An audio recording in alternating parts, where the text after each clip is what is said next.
a celebration of banal crime, sorrow, and tears. But it could also be a celebration of memory. Dahil yung geway tayo, dahil making contribution in Vienna. One thing is for sure, kaya making sayang in Vienna. Kaya making alak in Vienna.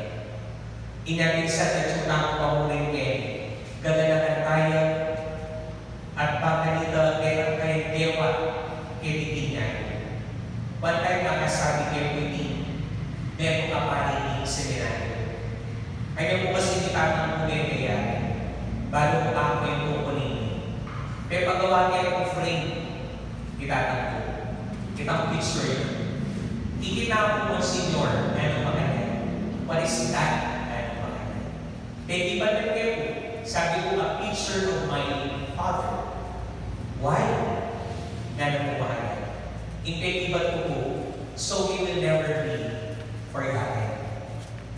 So he will never be forgotten. You think na napakanan mo, Senior, that picture would capture the memory of your father. Kaya kung may kakakibat. Kaya ba din sinabi na po panako, sabi ng makanan, the best picture, the best memory that you could have is the memory in your heart. At sulitin puso yun, iyong mawawala. At sulitin kaya kayong isip, ulitin kamatayan, ito naman patluran. Itanglubod ang bukitang liwanang tanang tigyan, kititigyan. I know it's hard for the family, lalo-lalo na kayo asawa nakakayabi lang for how many years. At bago tamo nung makanan ng pamilya ng ni asawa.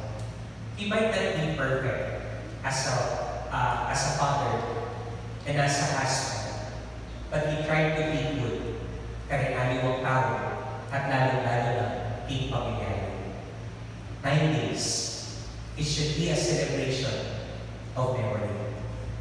Yes, there will also be tears. There will also be sadness.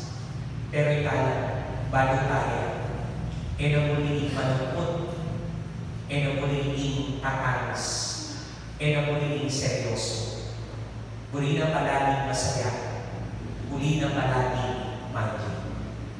He might not be here, physically present, but bago tamo at panamdaman tamo ka rin puso tamo, na kayabi tayo palagi isipin tao. Tanang will never be forgotten. Kung pakatandaan ninyo, ikayong pamilyanan ng tanang, Indiano, kaya may sayang. Indiano, pigkalumne, pinsuyo ng pinamagili, at Indiano, tulak, karinhanin mo tao. Idaw ka na ngayon,